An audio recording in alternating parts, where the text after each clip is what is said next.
महाराज पूर्व प्रसंग में वर्णन किए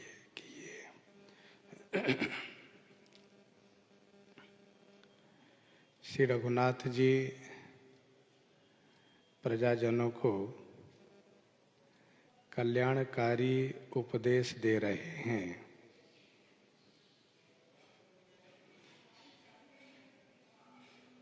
श्री राम जी कहते हैं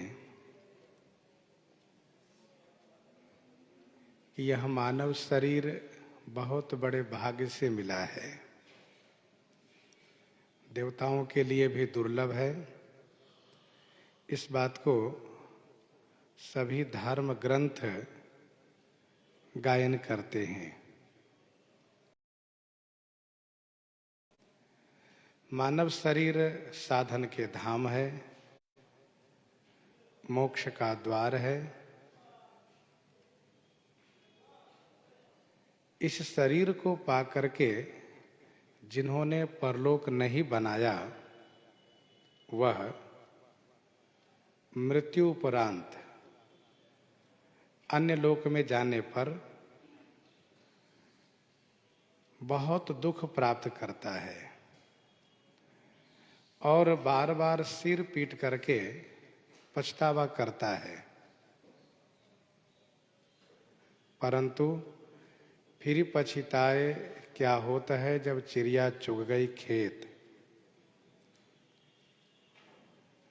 काल को, कर्म को और ईश्वर को मिथ्या दोष लगाता फिरता है। वैसे इस मानव शरीर का फल विषय नहीं है। विषय सुख भूलोक की अपेक्षा स्वर्ग में ज्यादा है, लेकिन वह भी स्वल्प है, कुछ काल के लिए ही है। पुण्य से स्वर्ग प्राप्त होता है, परंतु पुण्य समाप्त होने के बाद वहां से अपमानित करते हुए वहां के निवासी वहां से भगाते हैं।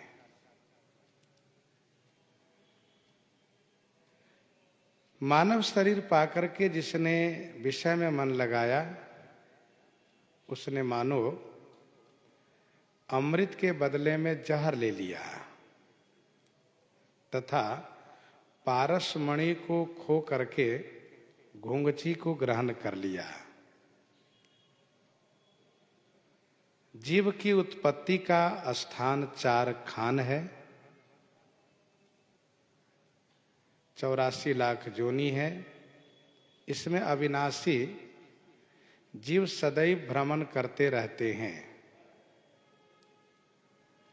जीव अविनाशी है, शरीर नश्वर है। जीव का कभी नाश नहीं होता है। जीव नित्य के ही लगी तुम रोवा, भगवान श्री राघवेंद्र ने कहा।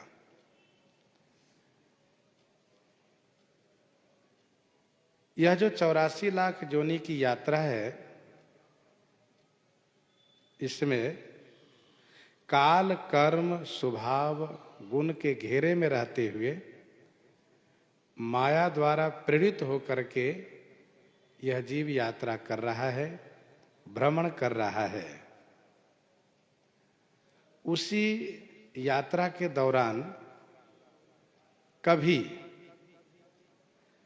करुणानिधि भगवान श्री रामचंद्र जी मानव शरीर प्रदान करते हैं, जो बिना हेतु बिना कारण के स्नेह करने वाले हैं।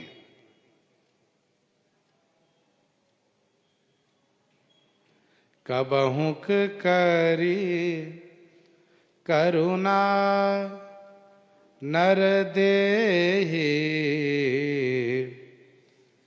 देतई बिनु हेतु सनेहि,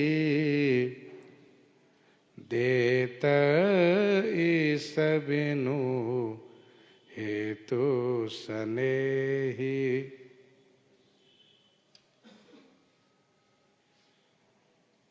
बिना हेतु के स्नेह करने वाले, निस्वार्थ भाव से निष्काम भाव से स्नेह करने वाले भगवान श्री रामचंद्र जी।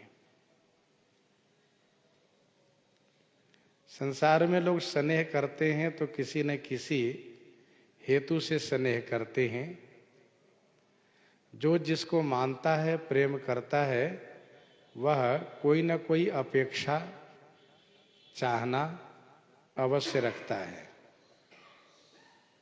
परंतु भगवान पूर्ण काम है, इसीलिए वे किसी अपेक्षा व कामना से स्नेह नहीं करते हैं। भक्त भाव से जो अर्पित करता है, ठाकुर जी उसे स्वीकार करते हैं। कबहुक करी करुणा नर देहि,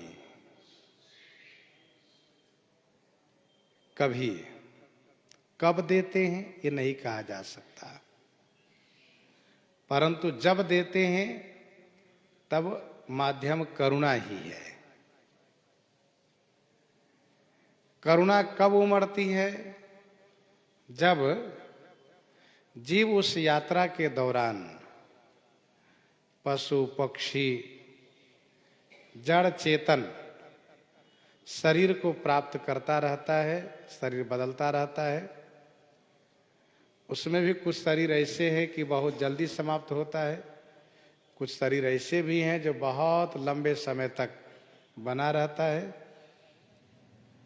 तो भगवान की अहेतुकी अनुकंपा होती है, करुणा होती है। कब? जब यह देखते हैं कि यह जीव बहुत क्लेशित है, यह मंदिर की परिक्रमा किया है, यह संतों का उचिष्ट प्रसाद ग्रहण किया है, यह संतों की सेवा किया है, तो अपने भक्त के माध्यम बना करके, मेरे भक्त की कृपा इन पर हो गई है, इस माध्यम से उनको मानव शरीर प्रदान करते हैं। मानो ठाकुर जी यह कहते हैं कि तुमने तो वह काम किया है जो एक मानव को करना चाहिए, तुमने वह काम किया है जो एक मानव को करना चाहिए, आओ मैं तुम्हें मानव शरीर प्रदान करता हूं। तो भगवान करुणा करके मानव शरीर प्रदान करते हैं। इसके बाद भी यदि नहीं संभल पाए, नहीं समझ पाए, तो गलती अपनी माननी चाहिए। नर तनु भव बारिध कहाँ बेरो, नर तनु भव बारिधि कहाँ बेरो, सनमुख मरुत अनुग्रह मेरो, सनमुख मरुत अनुग्रह मेरो। नर तनु भव बारिधि कहाँ बेरो। नर तनु माने यह मानव शरीर, भव बारिधि माने भव सागर से पार होने के लिए बेड़ा है। सनमुख मरुत अनुग्रह मेरो, मेरा अनुग्रह यही सन्मुख मरुत, सन्मुख माने अनुकूल, सामने की हवा है। नरतनु भव बारिधि कहाँ बेरो। अब देखिए, भगवान प्रथम कृपा करके मानव शरीर प्रदान किए और इसके बाद अपनी कृपा रूपी हवा से उनको संसार से मोड़ करके अपनी ओर आकर्षित किए।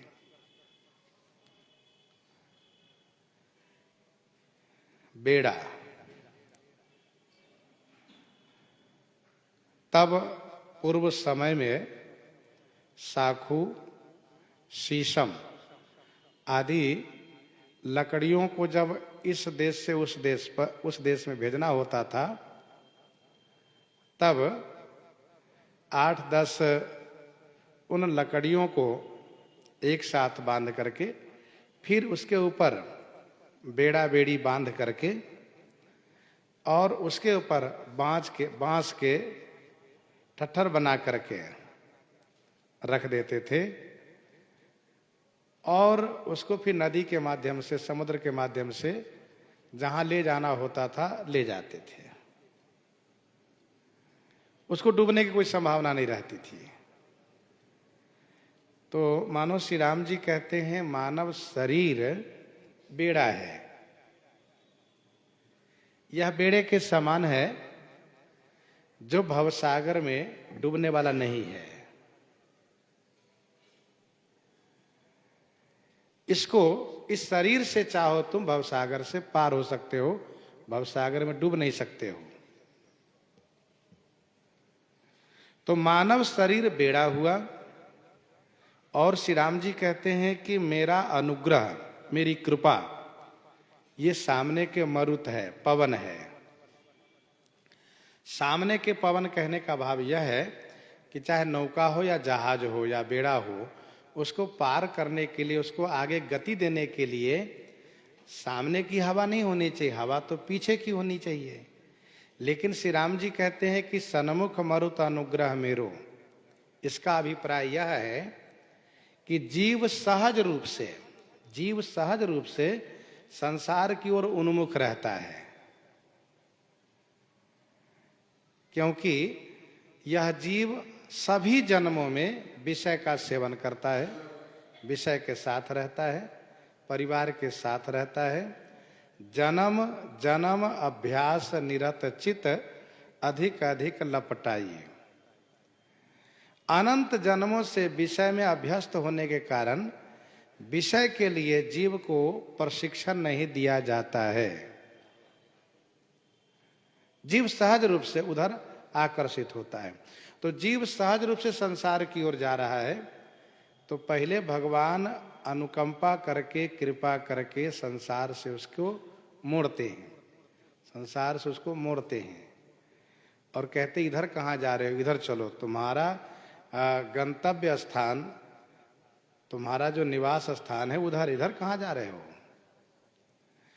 तो उधर से मोड़ करके, संसार से मोड़ने के लिए यही है सन्मुख मरुत, सामने से जो अनुग्रह रूपी पवन को प्रदान किए। पांडव गीता में स्पष्ट भगवान श्री कृष्ण ने कहा भी है कि जिस पर मैं अनुग्रह करता हूँ, कृपा करता हूँ, उसका धन हरण और परिवार में कलह पैदा कराता हूँ। धन हरण करता हूँ, गरीबी आवे, और परिवार में कलह कराता हूँ, परिवार से उपेक्षित हो, जिससे वह मेरी ओर आवे।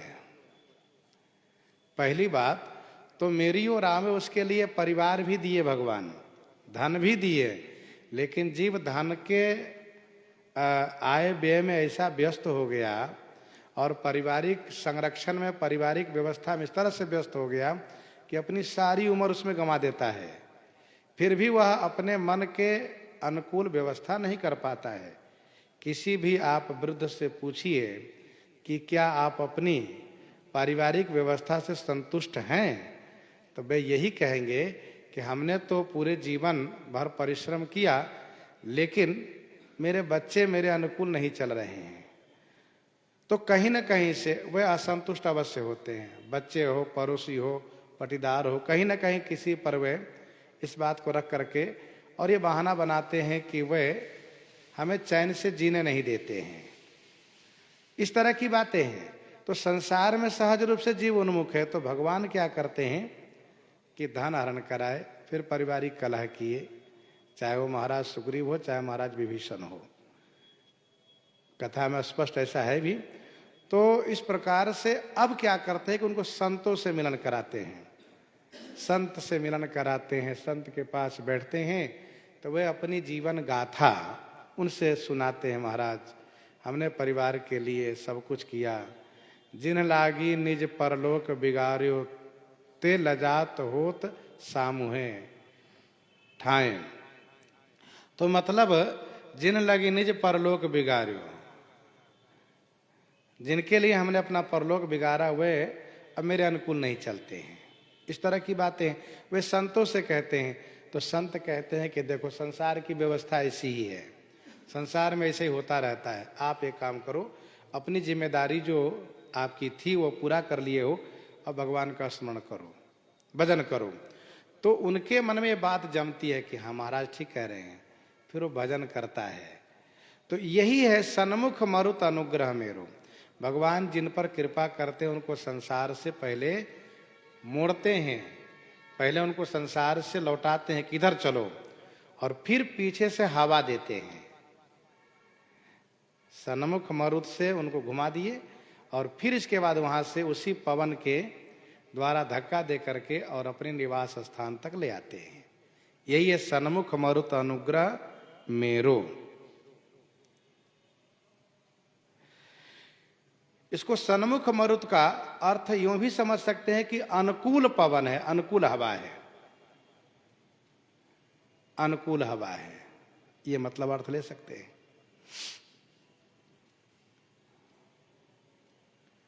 प्रजाजन श्री राम जी के अति से प्रिय हैं, इसलिए श्री राम जी अपने ईश्वरत्व को अब छुपा नहीं पाए। अतिशय अनुकंपा के कारण श्री राम जी स्पष्ट कर दिए कि देखो ये कोई और भगवान की कृपा नहीं है, कोई और भगवान मानव शरीर नहीं दिए हैं।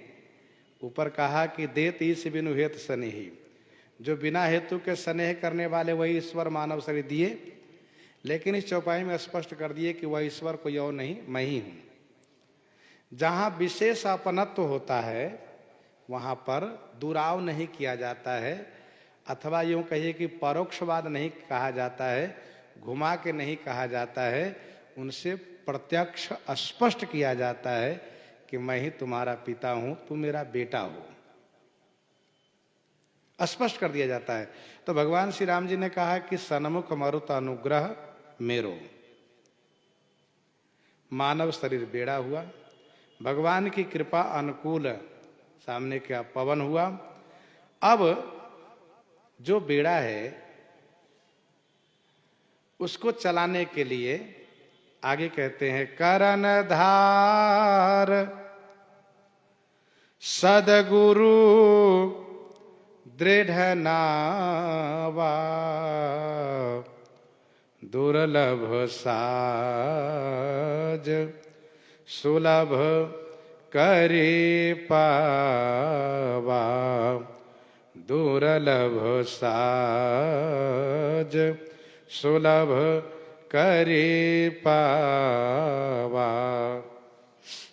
जो मानव शरीर बेड़ा रूप था वह भगवान की कृपा होने से और सदगुरुदेव की प्राप्ति होने से वह शरीर नाव के रूप ले लिया, नौका के रूप। अब ये दृढ़ नावा, दृढ़ नाव हो गया। कौन ये शरीर? मानव शरीर। नौका को खेने वाले, नौका को चलाने वाले केवट होते हैं। यहां पर भगवान श्री राम जी कहते हैं सदगुरु कर्णधार हैं। इस दृढ़ नाव के, इस दृढ़ नौका के सदगुरुदेव ही कर्णधार हैं।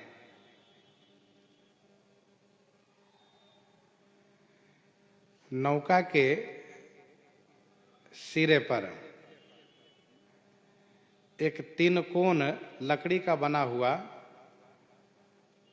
पानी में लटका हुआ रहता है और उसी को कर्ण कहते हैं, कर्ण उसी को कहते हैं। और उसी को घुमाते हैं जिधर नौका को ले जाना होता है। मलाह, अब देखिएगा प्रायः नौकाएं, नौका जो होती है उसमें इस प्रकार की व्यवस्था होती है, लकड़ी का ही बना हुआ होता है। तो उसको जिधर घुमाते, जिधर घुमाना हो नौका को उसको उधर घुमा देते हैं और फिर इसके बाद वो आगे चलाते हैं, पतवार से चलाते हैं। तो कर्णधार सदगुरु दृढ़ नावा, सदगुरु इस दृढ़ नौका के कर्णधार हैं, कर्ण को धरने वाला, चलाने वाला। कर्णधार सदगुरु दृढ़ नावा, दुर्लभ साज सुलभ करी पावा। जो साज दुर्लभ था उसको बड़ी सुलभता से हम प्राप्त कर लिए। दुर्लभ साज सुलभ करी पावा। कर्णधार सदगुरु दृढ़ नावा, दुर्लभ साज सुलभ करी पावा।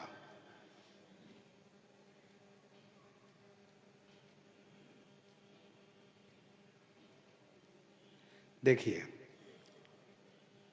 नौका भी हो गई, कर्णधार भी हो गए।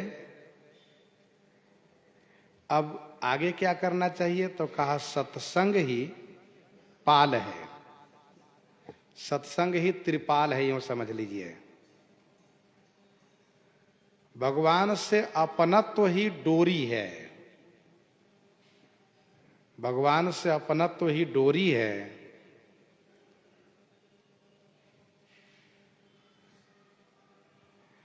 इस प्रकार से जब त्रिपाल तान दिया जाता है तब वह नौका उस दिशा की ओर, जिधर उसको जाना है उस दिशा की ओर, उसको पीछे से हवा मिलनी चाहिए, बहुत तेजी से भागती है। फिर उस केवट को नौका चलाना नहीं पड़ता है। तो इसीलिए गोस्वामी जी ने कहा सदगुरु, सदगुरु वे हैं, अच्छे गुरु जी वे हैं जो इस प्रकार से सत्संग रूपी त्रिपाल तान करके अपनत्व रूपी डोरी से बांध दिए। तो अब उस मानव के शरीर रूपी जो नौका है वह भगवत प्राप्ति की ओर एकदम से तेजी से गतिमान हो गई, बहुत तेजी से चल पड़ी। वो शरीर रूपी नौका पर जीव बैठा हुआ है, राही बटोही जीव है, शरीर नौका है। पहले वो बेड़ा था, लेकिन जब गुरु जी की कृपा हुई, भगवान की कृपा हुई, तो शरीर नाव का रूप लिया, तो शरीर नौका है। इस शरीर रूपी नौका को सदगुरुदेव रूपी जो कर्णधार है, केवट हैं, उन्होंने सत्संग रूपी त्रिपाल को अपनत्व रूपी डोरी से बांध दिया। तो भगवान की कृपा रूपी उस पवन के धक्का लगने से, झोंका से वह बहुत तेजी से चला। इसका अभिप्राय यह है कि जब गुरुजी प्रेरित करते हैं, गुरुजी जब कहते हैं कि देखो इस प्रकार से तुम भजन करो तो भगवान का दर्शन होगा, भगवान के पास जाओगे, तो वह उसी गति से भजन में लग जाता है। और गुरुजी के वचन को सत्य करने के लिए भगवान उस जीव पर वैसी ही कृपा करते हैं। सबरी देखी राम गृह आए, सबरी देखी राम गृह आए, मुनि के बचन समुझ जिए भाए, मुनि के बचन समुझ जिए भाई। श्री मतंग जी महाराज ने श्री सबरी जी से जो कहा था, श्री सबरी जी ने वही किया। जब भगवान उनकी कुटिया में आए, भगवान उनको दर्शन दिए, तो सबरी जी को इस बात को बड़ी प्रसन्नता हुई, इस बात को लेकर के कि गुरु जी के वचन को पूरा करने के लिए भगवान आ गए। मुनि के वचन समुझ जिए भाई। तो कर्णधार सदगुरु दृढ़ नावा, दुर्लभ साज सुलभ करी पावा। एक बात और स्पष्ट श्री राम जी किए, क्या? नौका भी मिल जाए और बाकी और सभी साधन मिल जाए, लेकिन यदि उस नौका के संचालक, नौका के चलाने वाले केवट न हो तो समझ लो कि आप पार नहीं हो सकते।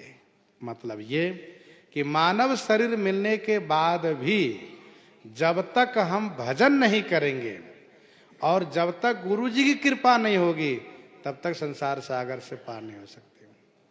गुरु जी की कृपा प्राप्त किए बिना नहीं जा सकते हैं हम भगवान के पास, भगवान नहीं मिल सकते हैं।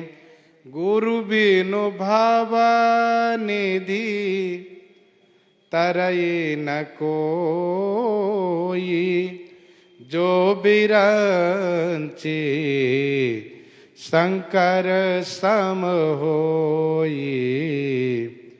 गुरु बिनु भव निधि तरई न कोई, जो बिरंची शंकर सम होई। गुरु जी के बिना भवसागर से नहीं पार हो सकते। भगवान की कृपा भी हुई, मानव शरीर भी मिला, लेकिन इसके बाद भी गुरु जी की आवश्यकता है। ठाकुर जी गुरु जी को माध्यम बनाते हैं, बिना आचार्य के, बिना गुरु जी को नहीं अपनाते हैं। यहां पर शब्द बड़ा सुंदर गोस्वामी जी ने रखा है, सदगुरु। सदगुरु माने सच्चे गुरु, अच्छे गुरु। दोहावली 557 में लिखा गोस्वामी जी ने कि धातुवाद निरुपाधि बर, धातुवाद निरुपाधि बर सदगुरु लाभ सुमीत। धातुवाद निरुपाधि बर सदगुरु लाभ सुमीत, देव दरस कलिकाल में पोथिन दुरा सभीत। कलयुग में सब जल्दी मिलते नहीं। धातुवाद, धातु बनाने की विद्या, निरुपाधि बर, जो जिसको वरदान दे दे तुरंत का कार्यरत हो, कार्यगत हो। तो इस प्रकार से निरुपाधि बर, आजकल बहुत सारा आप आशीर्वाद देते रहते, उसका कोई मतलब नहीं होता है। और सदगुरु, अच्छे गुरु जी और सुंदर मित्र नहीं मिल पाते सभी। फिर भी इसी कलयुग में भी भक्तमाल जी में तमाम महापुरुषों की कथा वर्णित है। सब मिलते हैं, बस जिन खोजा तिन पाइया गहरा पानी पैठ। जिन्होंने खोज किया उन्होंने प्राप्त अवश्य किया है। जो न तरई भव सागर, नर समाज यस पाई। सो कृत निंदक मंदमती, आत्माहन गति जाई। जो न तरई भव सागर, नर समाज अस पाई। जो न तरई भव सागर, नर समाज अस पाई। जो अस नर समाज पाई, भवसागर न तरई। जो ऐसा नर समाज पा करके भवसागर से पार नहीं हुआ। जो न तरई भवसागर, नर समाज अस पाई। सो कृत निंदक मंदमती, आत्माहन गति जाई। सो कृत निंदक, उसने अपनी निंदा करवाया। कृत निंदक, निंदा करवाया, अथवा कृत निंदक माने निंदा किया, कृतघ्नि हुआ। कृत निंदक माने निंदा किया, कृतघ्नि हुआ। किए हुए उपकार को जो ना माने वही कृत निंदक। जो उपकार करे उसको भी निंदा करके ना माने वही कृत निंदक माने कृतघ्नि। आत्माहन गति जाई। आत्माहन, आत्महत्या करने वालों की जो गति होती है वही गति वह प्राप्त करता है। आत्महत्या करने वालों की जो गति होती है वह गति उसे मिलती है। जो न तरई भवसागर, नर समाज अस पाई।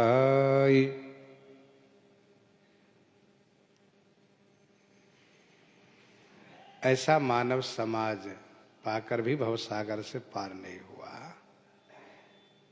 वह कृतघ्नि है और उसकी दुर्गति होती है। आत्महत्या करने वालों की जो गति होती है वही गति वह प्राप्त करता है।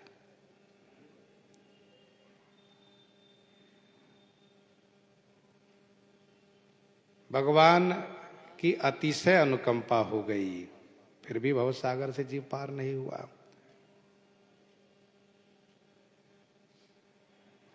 यदि वह भगवान के सन्मुख हो जाता तो अवश्य भव से पार हो जाता, शरणागत हो जाता। तो सन्मुख होई जीव मोहि जावहि, सन्मुख होई जीव मोहि जावहि, जन्म कोटि अघ नासहि तबहि, जन्म कोटि अघ नासहि तबहि। यदि वह भगवान के सन्मुख हो जाता, शरणागत हो जाता, तो अवश्य वह भगवान के धाम को प्राप्त कर लेता जीव, लेकिन ऐसा नहीं कर सका। जो सभी तावा शरणाई, रखियों ताही प्राण की नाई। ठाकुर जी ये भी कहते हैं। आत्महत्या करने वालों की जो गति होती है उसका नाम है आसुरी गति। आसुरी गति अर्थात भूत प्रेत बनता है वह। जो आवेश में आकर के आत्महत्या कर लेता है उसे भूत प्रेत की गति मिलती है और वहां उसको बहुत क्लेश होता है, लेकिन फिर वह कुछ कर नहीं सकता, कष्ट ही कष्ट उसको भोगना पड़ता है। आगे प्रभु कहते हैं, जो परलोक यहाँ सुख चाहू, सुनि मम बचन हृदय दृढ़ गहू। जो परलोक यहाँ सुख चाहू, सुनि मम बचन हृदय दृढ़ गहू। सरकार कहते हैं, जो माने यदि परलोक में और यहाँ अर्थात इस लोक में और उस लोक में दोनों जगह सुख आप चाहते हो तो सुनि मम बचन हृदय दृढ़ गहू। मम वचन सुनी, मेरे वचन को सुन करके दृढ़ता के साथ हृदय में गहू माने ग्रहण कीजिए, पकड़ लीजिए। हृदय से दृढ़ता पूर्वक गहू माने धारण कीजिए, ग्रहण कीजिए, पकड़ लीजिए। संसार में जो भी साधनाएं हैं उसमें कोई परलोक सुखद है तो कोई इस लोक में सुखद है। कुछ साधना ऐसी है जिसको हम करते हैं तो इस लोक में सुख मिलता है, कुछ साधना ऐसी भी है जिसको हम करते हैं तो परलोक में हमें सुख प्राप्त होता है।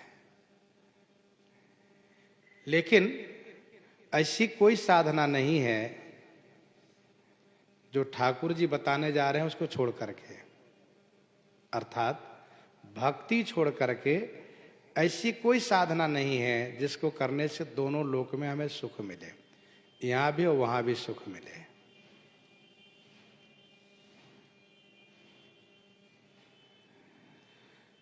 गोस्वामी जी ने बड़ा सुंदर लिखा दोहावली 15 में, मीठो अरु कठौ तो भरो, रौताई रुखे म। मीठो अरु कठौ तो भरो, रौताई अरुखेम, स्वार्थ परमारथ सुलभ, राम नाम के प्रेम। मीठो, मीठा हो, मन के अनुकूल हो, और फिर कठोरता भरा हुआ हो, पर्याप्त मिले। मतलब ये कि हमारे मन के अनुकूल भी हो और पर्याप्त हो। ऐसा नहीं कि प्रसादी वर थोड़ा सा मिला, अच्छा तो बहुत लगा लेकिन अधिक नहीं मिला, सो नहीं। मीठो और कठौतो भरो, आपको मन के, आपके मन के अनुकूल मिलेगा, और कठौतो भरो का मतलब पर्याप्त मिलेगा। रौताई और खेम, रौताई माने वीरता भी बनी रहेगी और क्षेम भी बना रहेगा। जबकि होए कि खेम कुशल रौताई, वीरता में कुशलता नहीं रहती है। वीरता में कुशलता इसलिए नहीं रहती है कि कभी भी वो घायल हो सकता है, कभी वीर गति को प्राप्त कर सकता है। लेकिन यहाँ पर वीरता भी बनी रहेगी और कुशलता बनी रहेगी, कहीं चोट नहीं आएगी और वो विजयी हो जाएगा वह। रौताई और खेम, स्वार्थ परमार्थ सुलभ, स्वार्थ भी बनेगा परमार्थ भी बनेगा। करना क्या होगा? कहा राम नाम में प्रेम करना होगा।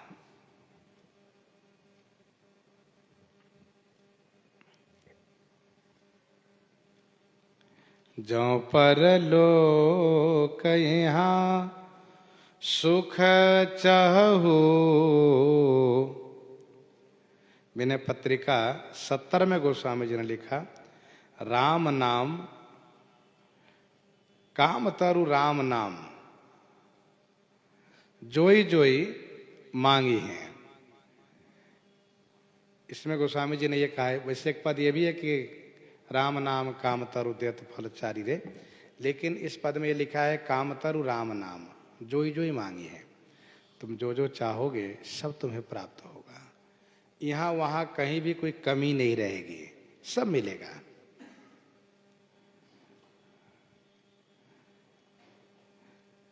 सुनि मम वचन हृदय दृढ़ गाहो, मेरे वचन को सुनकर के दृढ़ता पूर्वक हृदय से ग्रहण कीजिए। सुलभ सुखद मार्ग यह भाई, सुलभ सुखद मार्ग यह भाई, भगति मोरी पुराण श्रुति गाई, भगति मोरी पुराण श्रुति गाई। भाई, मोरी भगति सुलभ सुखद मार्ग है और पुराण श्रुति द्वारा गायन की गई है यह भक्ति। हे भाई, मोरी भक्ति सुलभ सुखद मार्ग है और पुराण श्रुति द्वारा गाई गई है। अर्थात पुराण श्रुति द्वारा अनुमोदित है, प्रतिपादित है, वर्णित है। सुलभ सुखद मार्ग यह भाई, भगति मोरी पुराण श्रुति गाई।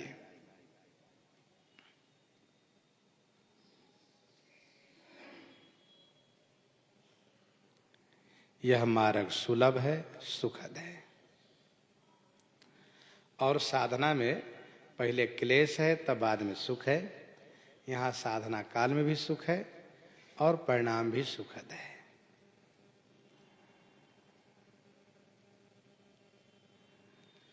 जो सुलभ होगा वो सुखद नहीं होगा, जो सुखद होगा वो सुलभ नहीं होगा। ध्यान दीजिएगा, जो मार्ग सुलभ होगा सुखद नहीं होगा, जो सुखद होगा वो सुलभ नहीं होगा। यह स्पष्ट है। लेकिन भगवान श्री राम जी कहते हैं कि मेरी भक्ति यह सुलभ सुखद मार्ग है। नाम सप्रेम जपत अनयासा, नाम सप्रेम जपत अनयासा भगत होहि मुद मंगल बासा भगत होहि मुद मंगल बासा। नाम सप्रेम जपत अनयासा। ध्यान दीजिएगा, भक्ति है क्या? नाम जपना ही भक्ति है। यद्यपि ऋषि मुनियों ने भक्ति के अनेक अर्थ किए हैं, लेकिन उनमें से एक महत्वपूर्ण अर्थ ये भी है कि नाम में प्रेम होना, श्री राम नाम जपना ही भक्ति है। गोस्वामी जी ने इस बात को प्रमाणित किया है वंदना प्रकरण में। नाम महाराज की महिमा गायन करने में वर्षा ऋतु रघुपति भगति तुलसी साली सुदास। वर्षा ऋतु रघुपति भगति तुलसी साली सुदास। राम नाम वर वर्ण जुग सावन भादव मास। सावन भादव यदि हम कहते हैं तो उसका मतलब होता है वर्षा ऋतु, और वर्षा ऋतु कहते हैं तो इसका मतलब होता है श्रावण भादव। वर्षा ऋतु सावन भादव में ही आती है, और जब वर्षा ऋतु है तो सावन भादव ही है। वैसे ही राम नाम जपना ही भक्ति है, भक्ति करना ही नाम जपना है। इसलिए नाम सप्रेम जपत अनयासा भगत होहि मुद मंगल बासा।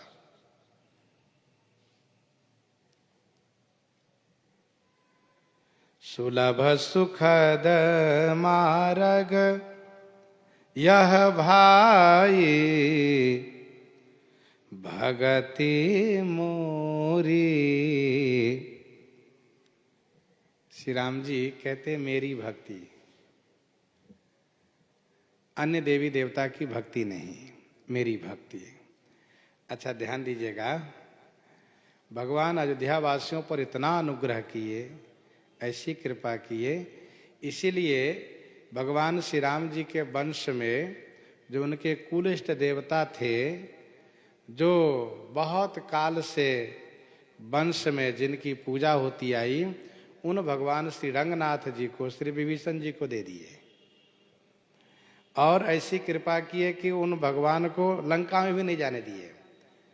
ऐसी प्रेरणा की है, उनको भारत में ही रखवा लिए। कहने का अभिप्राय यह है कि ठाकुर जी कहते मेरी भक्ति करो और किसी देवी देवता की भक्ति नहीं करो। अच्छा, ये कहना भी ठीक नहीं है कि किसी की भक्ति करो ही नहीं। कहना केवल ये चाहते हैं कि सुलभ सुखद मार्ग या भाई भगति मोरी पुराण श्रुति गाई। अच्छा, भगवान की भक्ति जितनी सुलभ है, सुखद है, उतनी किसी की भक्ति सुलभ सुखद नहीं है। भगवान कुछ नहीं चाहते, बलि पूजा चाहत नहीं, चाहत एक प्रीति, सुमिरत ही मानत भलो पावन सब रीति।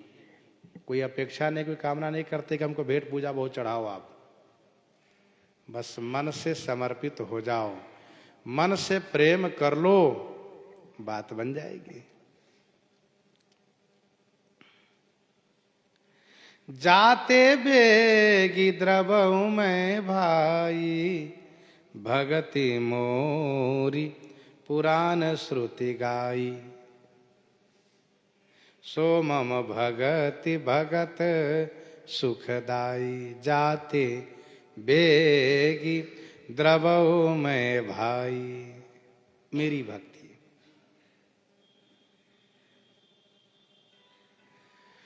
श्री राम जी कहते ऐसा नहीं कि मेरी भक्ति मनगढ़ंत मार्ग है, ऐसा नहीं है।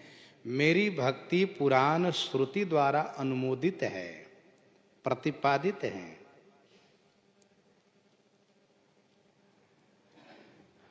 श्रुति भगवान की ही तो वाणी है।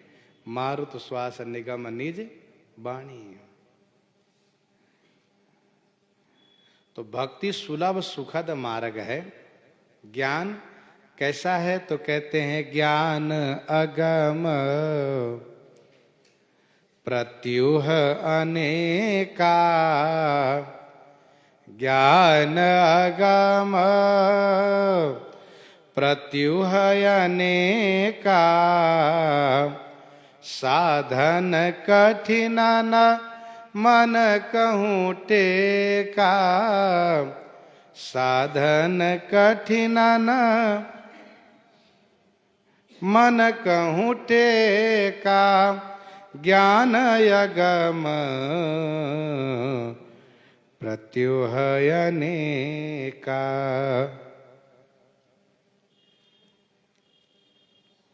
ज्ञान अगम प्रत्युह अनेका।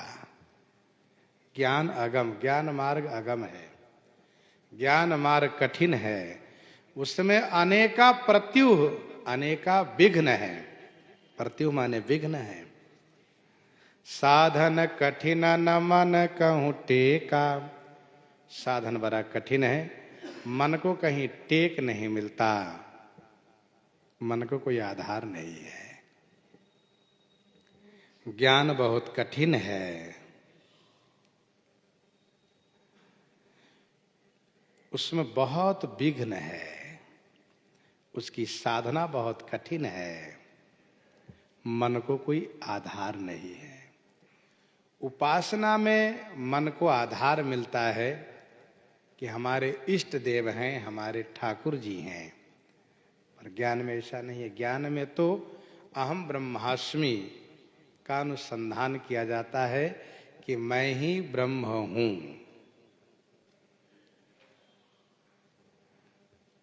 मन को कोई आधार नहीं है ज्ञान मार्ग में। उपासना में, भक्ति में मन के लिए आधार है।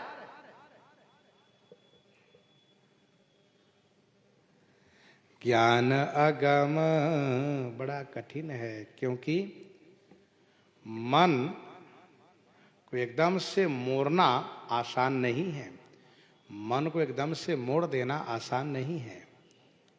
जो नदी बहुत तेजी से प्रवाहित है, उस नदी की धारा को एकदम से रोक देना खतरे को मोल लेना है। धारा को रोका नहीं जा सकता, धारा को मोड़ा जा सकता है।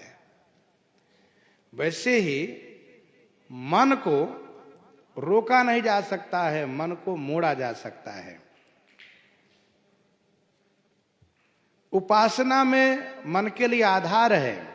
ठाकुर जी के नाम रूप लीला धाम में लगाया जाता है, उसमें स्वाद मिलता है, रस मिलता है।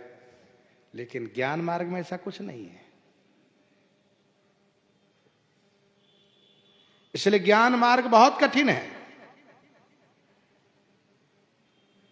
दोहावली 274 में गोस्वामी जी ने लिखा, खल प्रबोध जग शोध, मन को निरोध खल कुल शोध।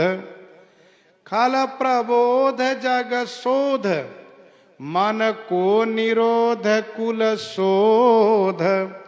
करहि ते फोकट पची मरही, सपने हूँ सुख न सुबोध।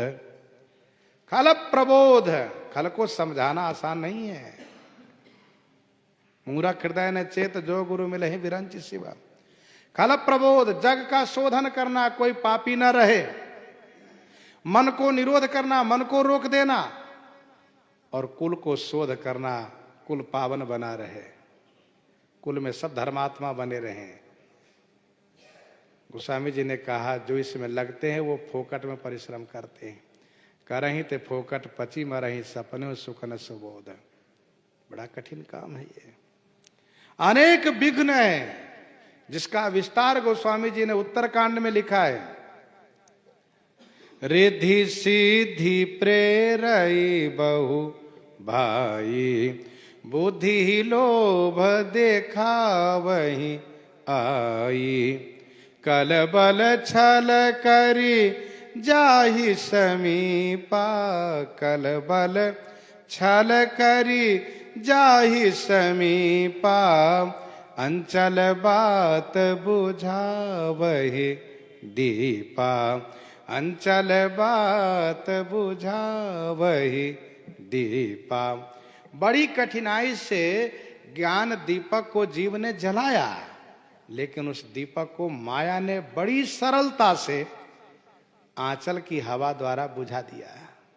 अंचल बात बुझावे दीप, अब क्या होगा?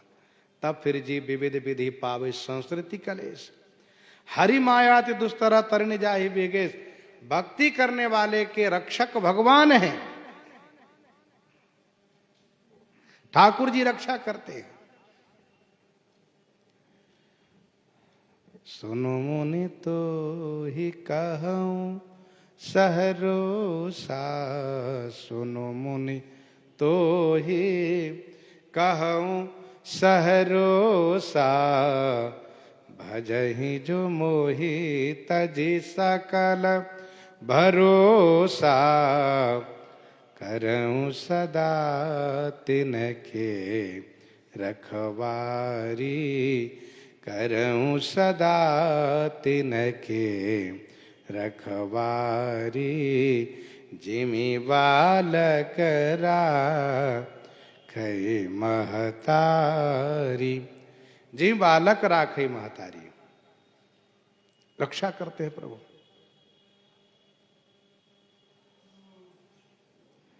साधन कठिन न मन कहूं टेका, साधना बड़ा कठिन है, मन को कोई टेक नहीं, अवलंब नहीं, सहारा नहीं। करत कष्ट बहु पावई कोई, करत कष्ट बहु पावई कोई, भगतिहीन मोहि प्रिय नहीं सोई, भगतिहीन मोहि प्रिय नहीं सो।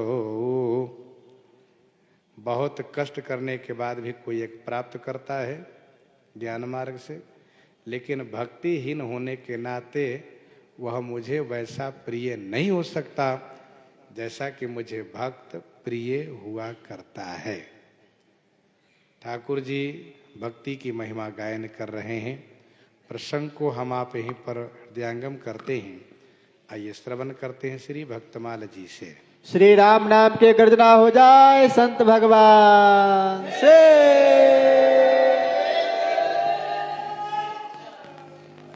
जुगल गर्जना हो जाए संत भगवान से।